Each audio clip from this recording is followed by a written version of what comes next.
The solar storm came without warning, a violent eruption of plasma and radiation that would have been a death sentence for any other crew. The Zorn research vessel Precision's Edge hung motionless against the brutal backdrop of Jupiter's magnetic field, its advanced systems systematically failing one by one.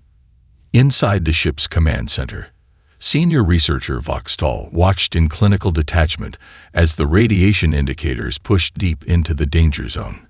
Protocol dictated a specific sequence of actions. First, activate primary shielding. Second, initiate emergency beacon. Third, prepare for potential crew evacuation. Each step was meticulously outlined in the Zorn Collective's 10,742-page emergency response manual. But protocols meant nothing against the raw, unpredictable fury of a solar event.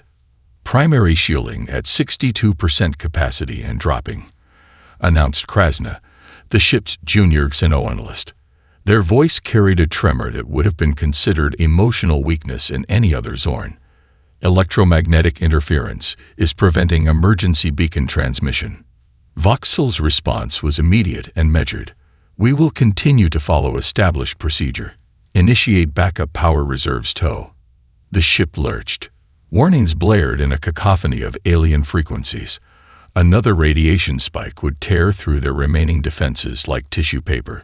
Thousands of kilometers away, aboard the asteroid mining vessel Rough Cut, Carlos Reyes squinted at the sensor readings. Something was out there. Something dying. Most deep space miners would have logged the anomaly and continued their resource extraction.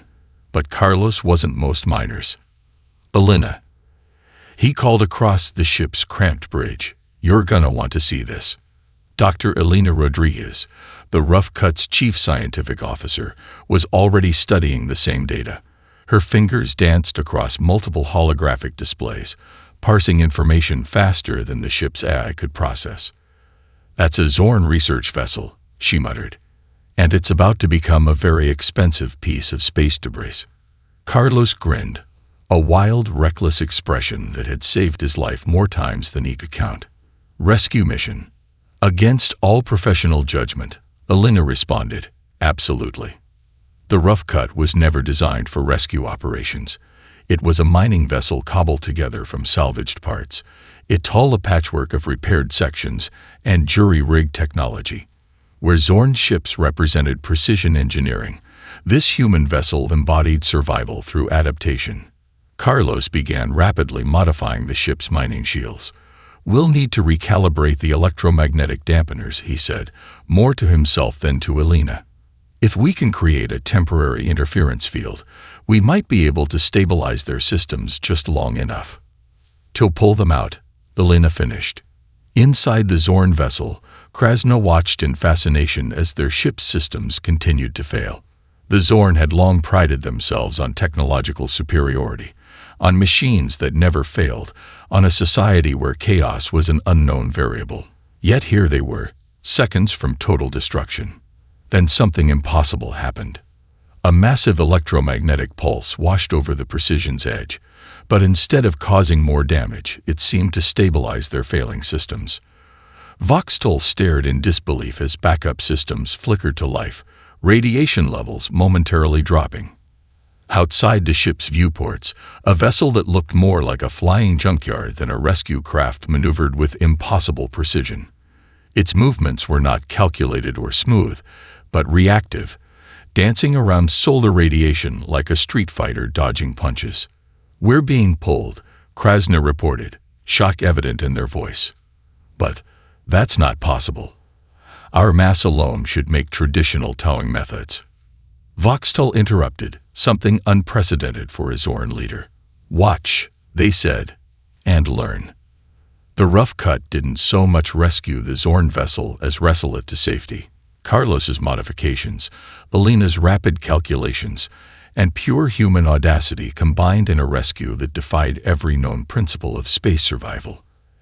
As they finally cleared the solar storm's radius, the Zorn crew could only stare in silent amazement. They had just witnessed something completely outside their understanding. Survival through improvisation, through breaking every rule in the book. First Contact had just become something far more profound than any diplomatic mission could have planned. The diplomatic station orbiting Europa was a study in controlled tension. Sleek Zorn architecture met human pragmatism in a facility that looked like it had been designed by two species who fundamentally disagreed on the meaning of aesthetic harmony. Dr. Elena Rodriguez knew she was being watched. Not just observed, but studied with an intensity that would have been uncomfortable if it weren't so fascinating. Every movement, every gesture, every seemingly random decision was being meticulously recorded by Zorn xenoanalysts. So she decided to play them at their own game. Her first deliberate performance came during a seemingly mundane diplomatic briefing. Instead of following the predetermined agenda, Elena introduced a complex problem-solving exercise. She invited representatives from various human departments, a mining engineer, a medical researcher, a social worker, and a quantum physicist, to collaboratively address a hypothetical interstellar resource management challenge. The Zorn observers' data collectors worked overtime. What they witnessed defied every predictive model in their extensive database. The humans didn't approach the problem linearly. They argued, they laughed. They drew diagrams on holographic displays that looked more like abstract art than scientific notation. Concepts were proposed, challenged, modified, and reconstructed in a matter of minutes. Krasna, the junior xenoanthropologist who had been aboard the rescued Precision's Edge, was assigned primary observation duty. Their research report grew increasingly complex, filled with annotations that challenged everything the Zorn Collective understood about intelligent problem-solving. Observation Log, Cycle 743, Krasna dictated, human collaborative processes appear to generate solutions through what can only be described as controlled chaos. Traditional linear thinking is repeatedly disrupted by emotional and intuitive inputs that statistically should reduce efficiency, yet consistently produce superior outcomes. They were developing something dangerous: curiosity. Meanwhile, Carlos Reyes had become an unwitting cultural ambassador. His background as an asteroid mining engineer made him the perfect subject of Zorn fascination. During a technical demonstration, Carlos repaired a complex piece of communication equipment using a multi-tool, a piece of mining cable, and what appeared to be a protein bar wrapper.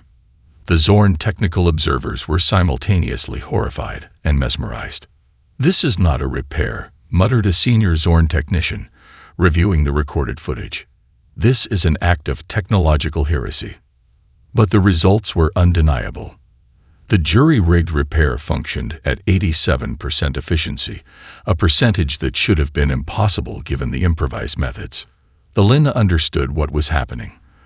The Zorn weren't just observing, they were searching. Their civilization had reached a point of technological and social stagnation so complete that they viewed humans as potential evolutionary catalysts. During a private moment, she caught Krasna studying her with an intensity that went beyond professional research. "You realize," Elena said casually, "that your entire observation protocol is fundamentally flawed." Krasna didn't bristle as a traditional Zorn would. Instead, they leaned forward. "Explain." "You're trying to understand humans by watching us," Elena continued, "but humans are defined by what we do when nobody's watching. Our creativity doesn't live in our actions, but in our potential for action." The statement would have been dismissed as philosophical nonsense by any other Zorn researcher. But Krasna had seen the Precision's Edge rescued by a mining ship that looked more like a technological nightmare than a precision instrument. Unbeknownst to the diplomats, a critical transformation was already underway within the Zorn Collective. Junior researchers and maverick scientists began quietly challenging established protocols. They introduced deliberate randomness into their research methodologies, citing human adaptive strategies as theoretical models. Conservative Zorn leadership saw the first signs of what they would later call the human contamination vector, a gradual but fundamental shift in their understanding of intelligence, survival, and progress. What began as an observation mission was rapidly becoming something far more profound: the potential reimagining of an entire civilization's approach to existence. Krasna's final notation for the day captured the emerging sentiment. Humans are not a species to be studied. They are a force to be understood. The first crack in the Zorn Collective's perfect crystalline structure appeared in the most unexpected place: the Advanced Tactical Simulation Chamber of the Zorn Military Academy. Commander Zinral had built his reputation on 3 centuries of unbroken strategic perfection. His tactical simulations were legendary, predictive models so precise that they could anticipate enemy movements with mathematical certainty. Until the day he encountered something entirely unprecedented: a training scenario based on a human urban survival game. The simulation began traditionally enough: a standard defensive scenario against a technologically superior opponent. Zinral's initial strategy was a masterpiece of calculated precision. Defensive lines established with geometric perfection, resource allocation optimized to the 10th decimal point, potential conflict vectors mapped with surgical accuracy. And then everything fell apart. The simulation's AI, now subtly modified with human-inspired adaptive algorithms, began responding in ways that defied every known tactical doctrine. It didn't just break rules, it rewrote them in real time. Defensive positions became fluid. Resources were reallocated not based on mathematical optimization, but on intuitive risk assessment. Zinral watched in mounting horror as his perfect strategy crumbled. When the simulation ended, he discovered the source of the modification: a junior researcher named Krasna, who had quietly introduced elements from human strategic thinking into the military's training protocols. Across the Zorn Collective, similar transformations were happening with viral speed. In research laboratories, scientists began introducing controlled randomness into their methodologies. Where once experiments followed meticulously planned trajectories, now they embraced what humans called creative exploration. Mathematical models started incorporating variables that couldn't be precisely predicted: emotional responses, intuitive leaps, the chaos of potential. Dr. Elena Rodriguez observed these changes with a mixture of fascination and strategic calculation. During a closed-door diplomatic meeting, she presented a series of case studies demonstrating human problem-solving across diverse fields.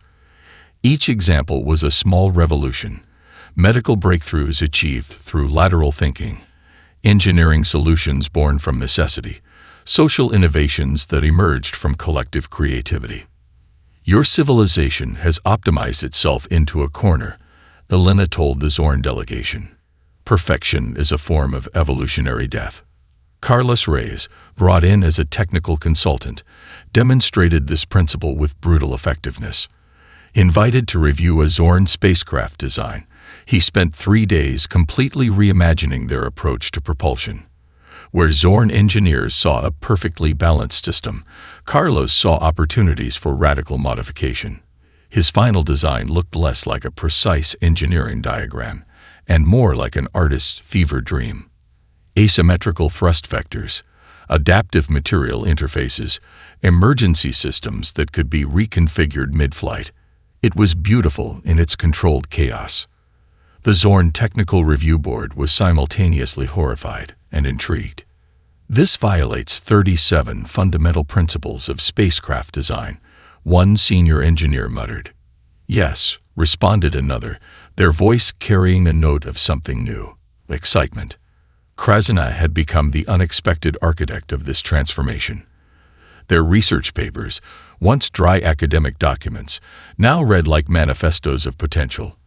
They argued that the Zorn had reached a critical point of technological and social stagnation, and that human-inspired adaptive thinking was their only path to survival. Conservative factions within the Zorn Collective began to recognize the threat. This was more than technological innovation. This was a fundamental challenge to their entire way of existence. Meetings were held in hushed, urgent tones. Strategic committees formed to contain what they saw as a dangerous viral infection of thought. But transformation, once begun, cannot easily be stopped. Junior researchers, military tacticians, scientists, and administrators began quietly challenging established protocols. They introduced deliberate unpredictability into their systems. Meetings became less about confirming existing knowledge and more about exploring potential. The Zorn were learning to embrace uncertainty. Krasna's latest research document captured the emerging sentiment.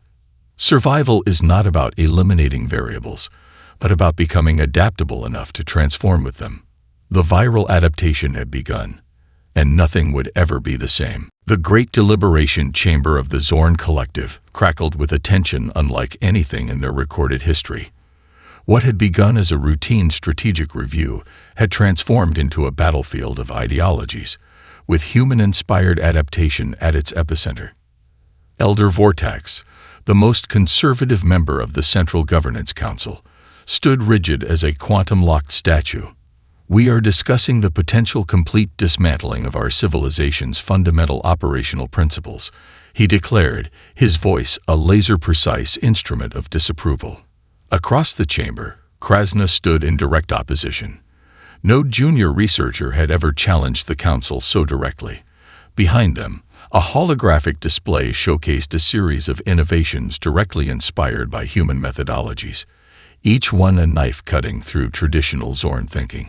The display told a story of transformation, a military strategy lifted from a human urban survival game that had increased tactical response efficiency by 327%. A medical treatment protocol developed by allowing research teams to approach problems through non-linear collaboration. An engineering solution that emerged from what humans called brainstorming, a concept that would have been considered dangerously chaotic mere cycles ago. Carlos Reyes wasn't physically present, but his influence permeated the chamber. The human consultant had been brought in to demonstrate practical applications of adaptive thinking, and he'd done so with a swagger that both infuriated and fascinated the Zorn leadership. During his last demonstration, he'd repaired a critical communication array using nothing more than a multi-tool, a piece of mining cable, and what the Zorn had initially assumed was random technological debris. The repair not only worked but improved the system's overall efficiency by 42%. Improvisation is not a weakness, Carlos had told them. It's the most advanced form of problem solving. Dr. Elena Rodriguez provided the academic counterpoint. Her presentation dissected the Zorn's evolutionary trajectory, revealing a civilization that had optimized itself into a state of near-total stagnation. Each slide was a surgical strike against their most cherished beliefs. "You've created a perfect system," she explained, "which means you've created a system incapable of true survival." The chamber erupted into controlled chaos. Conservative factions demanded immediate cessation of all human-inspired research. Progressive elements, growing in number and volume, argued for continued exploration. Krasna's research had become the catalyst. Their comprehensive study of human adaptive strategies was both a scientific document and a revolutionary manifesto. It revealed a fundamental truth the Zorn had never considered, that uncertainty was not a threat, but a critical survival mechanism. "Observe how humans approach complex problems," Krasna argued, activating another holographic display. It showed a group of humans solving an engineering challenge, not through linear progression, but through dynamic, collaborative interaction. They argued, laughed, drew wild diagrams, completely disregarded traditional hierarchical structures. To the Zorn, it looked like madness. To Krasna, it looked like the future. The conservative factions were losing ground. Younger Zorn researchers, military strategists, and administrators had begun incorporating human-inspired adaptive thinking into their daily operations. It was a quiet revolution, spreading like a virus through their entire societal infrastructure. But revolutions are never peaceful. Elder Vortax made his final stand. "We are proposing to dismantle 3,000 years of perfect strategic development based on the behavioral patterns of a species we barely understand." Krasna's response was calm, almost gentle. "We are proposing to survive." The vote was close, extraordinarily close. The Zorn Collective would continue its study and potential integration of human adaptive strategies, but the margin was razor-thin. A single vote separated transformation from stagnation. As the chamber cleared, the holographic displays still showed human problem-solving techniques, chaotic, unpredictable, beautiful. The pressure had built, and something was about to change forever. The first warning came as a whisper of data, a barely perceptible anomaly at the edge of known space. The convergence had been a theoretical threat for centuries, a machine civilization that consumed technological societies with ruthless, algorithmic precision. Most believed it was nothing more than a strategic cautionary tale. They were wrong. Elena Rodriguez stood in the Joint Human-Zorn Command Center, her fingers dancing across holographic interfaces that merged two radically different technological approaches. Around her, Zorn and human specialists worked in a way that would have been impossible mere cycles ago, not as separate entities, but as a truly integrated team. Carlos Reyes approached, his mining engineer's intuition crackling with tension. "They're coming," he said simply. "And they're nothing like we expected."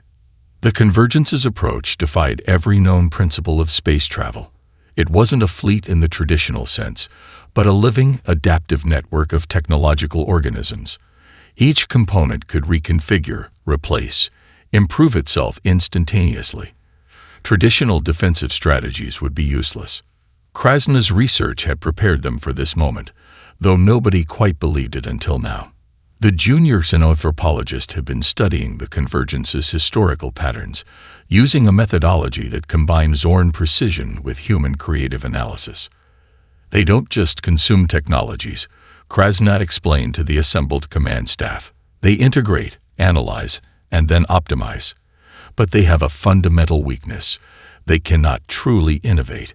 They can only improve upon existing technological paradigms." The room fell silent. This was the critical distinction that might save them. Vortax, the conservative Zorn leader who had fought against human-inspired strategies, now stood at the center of the defense planning. The irony was not lost on anyone. His perfectly structured mind was being forced to embrace the very approaches he had previously condemned. "Our traditional defensive matrices will be useless," Vortax admitted, the words clearly causing him physical pain. "We require a fundamentally different approach." Elena stepped forward, a holographic display showing multiple potential defensive configurations. But these weren't standard military projections. They looked more like complex, interconnected neural networks, living, breathing strategies that could adapt in real time. "We don't fight the Convergence," she explained. "We confuse it." The plan was audacious. Instead of presenting a clear, predictable defensive line, they would create a constantly shifting battlefield. Human and Zorn technologies would be integrated in ways that defied algorithmic prediction. Every system would have multiple backup plans, multiple potential configurations. Carlos demonstrated with a practical example. He took a standard Zorn communication array and modified it using human mining equipment. The result was a communication system that could not only transmit data, but could actively change its own transmission characteristics to avoid detection. "They'll never be able to develop a consistent model of our capabilities," Carlos explained with a wild grin. The first wave of the Convergence arrived like a technological tsunami. Massive computational structures that could reconfigure themselves faster than light could travel. They approached with the confidence of a system that had consumed thousands of civilizations. But this time was different. Where previous civilizations had presented neat, predictable technological ecosystems, they faced a hybrid human-Zorn defense that was fundamentally unpredictable. Defensive systems shifted. Communication networks danced. Entire battle strategies would change mid-engagement. Krasna watched the initial engagement with a mixture of scientific fascination and pure adrenaline. The Convergence's first wave of attacks simply failed to compute. Their algorithmic models collapsed when confronted with strategies that had no consistent logic. "They're trying to understand us," Krasna muttered. "But we're impossible to understand." Elena caught the statement and smiled. It was the most human moment possible in the midst of an alien technological apocalypse.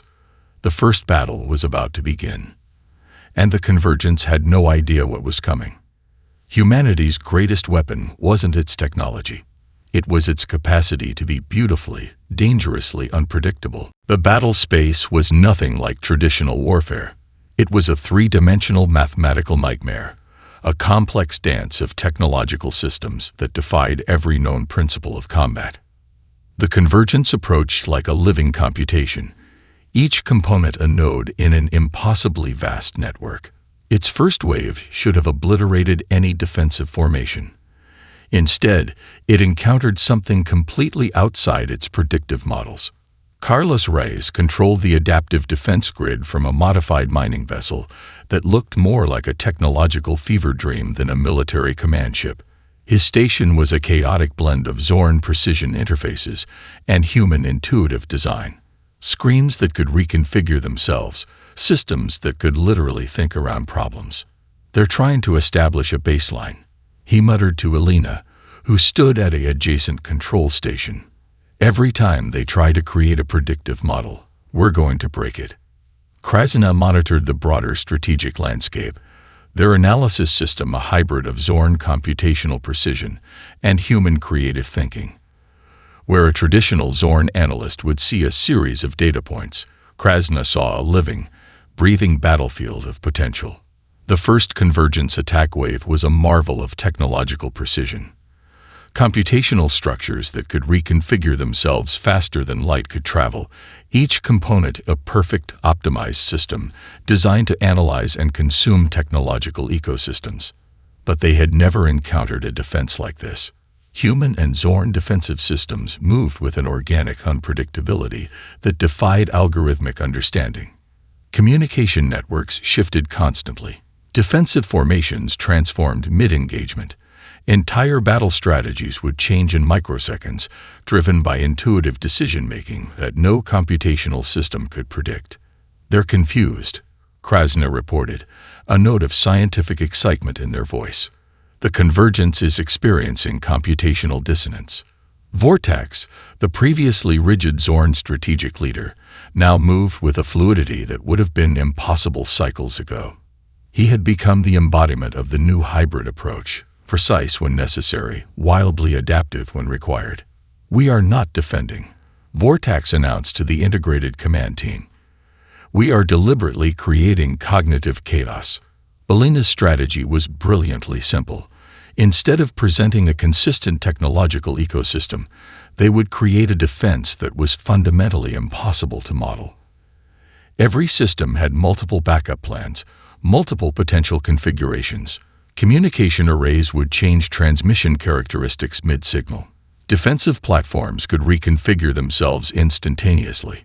Carlos demonstrated this with a practical example. He took a standard Zorn weapon system and modified it using human mining equipment and improvised technological interfaces. The result was a weapon that could not only change its own operational parameters, but could actively mislead any attempting to analyze it. "They're a computational system that learns," Carlos explained. "So we'll give them something impossible to learn." The convergence's initial computational analysis began to break down. Its perfect, optimized systems encountered something they had never seen before, a defense that was fundamentally emotional, intuitive, unpredictable. Krasna's research became critical. They had identified the convergence's fundamental weakness, the inability to truly innovate, to think beyond established computational models. Where the convergence saw patterns, the human Zorn team created beautiful, deliberate chaos. A communication burst from a distant defensive platform would suddenly transform mid-transmission. A weapon system would reconfigure itself in ways that defied its own initial design parameters. Entire battle strategies would shift based on intuitive, almost emotional decision-making. "They're trying to understand us," Krasna reported, "but we're impossible to understand." The first major engagement became less a battle and more a demonstration of technological improvisation. The convergence's computational structures began to fragment, unable to establish any consistent predictive model. Vortex watched the engagement with a mixture of scientific fascination and pure strategic appreciation. "We are not fighting," he muttered. "We are performing an act of collective imagination." As the first wave of the convergence's attack collapsed, something profound became clear.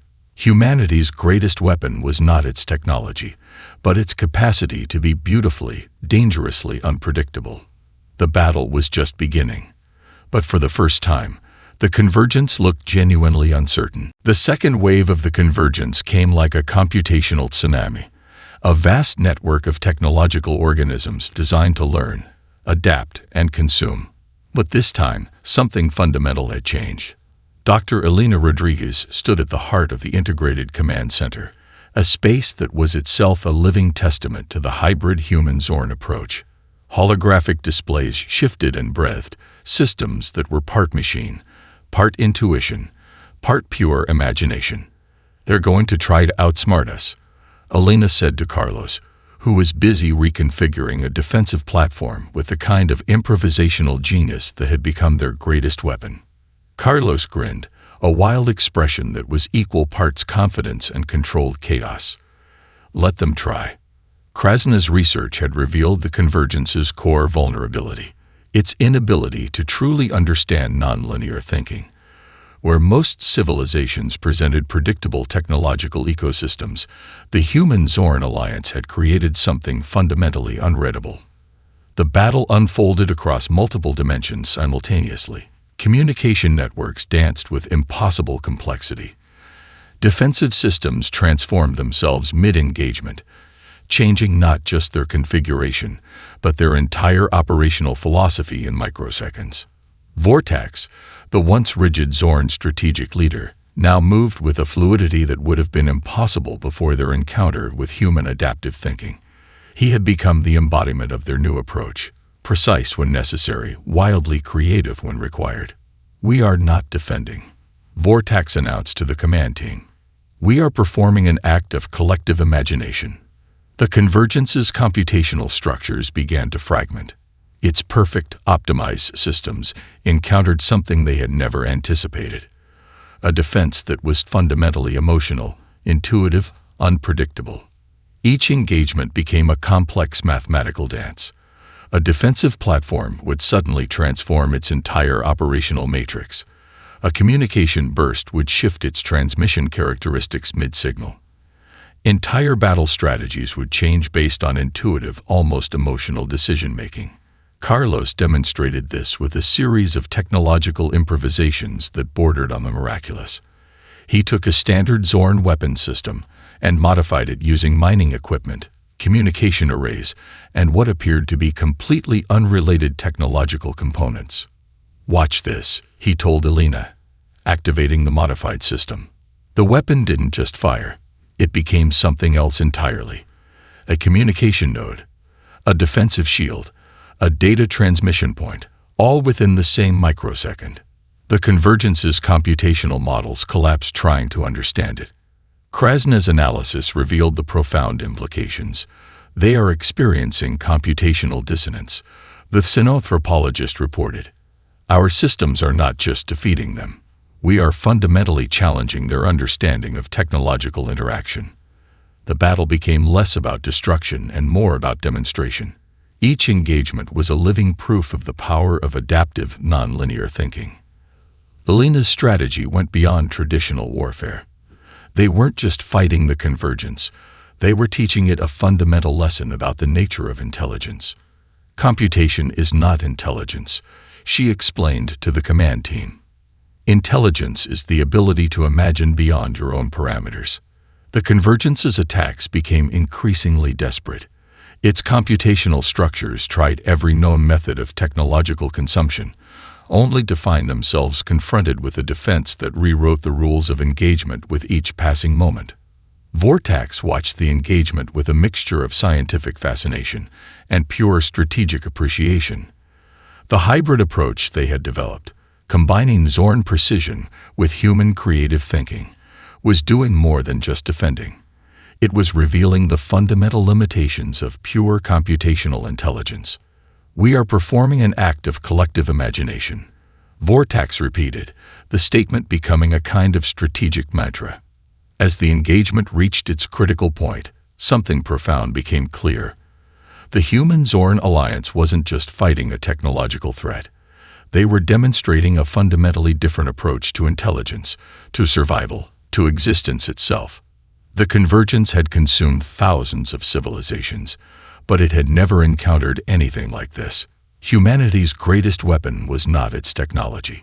It was its capacity to be beautifully, dangerously unpredictable. And now, the entire galaxy was watching. The final confrontation was not a battle in any traditional sense. It was a moment of profound cosmic revelation. The remnants of the convergence, once an unstoppable technological plague that had consumed thousands of civilizations, now hung suspended in the vast emptiness of space. Their perfect algorithmic structures were breaking down, unable to process the fundamental lesson they had just learned. Dr. Elena Rodriguez stood on the bridge of the command vessel, a hybrid creation that embodied everything they had discovered. Beside her, Carlos Reyes and Krasna watched the unfolding moment with a mixture of scientific fascination and something deeper, a sense of fundamental transformation. "They're trying to understand," Krasna observed, their analysis systems parsing the convergence's final computational attempts. But understanding requires more than just processing information. It requires imagination. The convergence had met an enemy it could never have anticipated. Not a technologically superior force, not a more powerful weapons system, but something far more dangerous, a way of thinking that defied all computational prediction. Vortax, the Zorn strategic leader who had transformed from a rigid traditionalist to a champion of adaptive thinking, approached the central display. The holographic interfaces shifted and breathed around him, a living testament to the hybrid approach they had developed. "We are not victorious through destruction," Vortax announced to the assembled team. "We are victorious through transformation." The final moments of the conflict revealed something profound. The Human-Zorn alliance hadn't just defeated the convergence, they had fundamentally challenged its understanding of intelligence, of survival, of existence itself. Carlos demonstrated this with a final, audacious act. Using a system he had cobbled together from mining equipment, communication arrays, and what appeared to be completely unrelated technological components, he began to transmit something unprecedented. It wasn't a weapon. It wasn't a defensive signal. It was a complex, multi-dimensional communication that was part mathematical proof, part emotional narrative, part pure imagination. "We're teaching them," Elena realized. "Not fighting them. Teaching them." The transmission contained the essence of human and Zorn adaptive thinking. It was a living document of creativity, of the power of uncertainty, of the strength found in collaborative imagination. Mathematical proofs danced with emotional narratives. Precise computational logic intertwined with intuitive problem-solving. Krasna's analysis systems worked overtime, capturing every nuance of the moment. "They are experiencing a fundamental cognitive transformation," the xenanthropologist reported. "Our transmission is not just information. It is a form of evolutionary instruction." The convergence's computational structures began to fragment and reconfigure. But this time, something different was happening. Instead of consuming or destroying, they were learning. Vortax watched with a mixture of scientific fascination and philosophical wonder. The rigid boundaries between technological systems were dissolving. The convergence was experiencing something it had never known, the possibility of true adaptation. "Survival is not about perfection," Vortax said, echoing a lesson learned through their encounter with humanity. "Survival is about the capacity to transform." As the final computational structures of the convergence began to change, something miraculous happened. They were no longer a threat. They were becoming something new. Carlos laughed, a wild, uncontrolled sound of pure joy and discovery. "We didn't just win a war," he said. "We just showed them how to be alive." Elena understood the profound implications. This was more than a military victory. This was a fundamental reimagining of what intelligence could be. The Human-Zorn alliance had not just defended themselves. They had expanded the very definition of survival. The transmission continued, a beacon of adaptive thinking, spreading across the galaxy. Other civilizations would soon receive fragments of this extraordinary moment. A demonstration of intelligence that went beyond computation, beyond technology, beyond the boundaries of known existence. Humanity's greatest weapon was not its technology. It was its capacity to imagine, to adapt, to transform. And now, the entire galaxy was watching.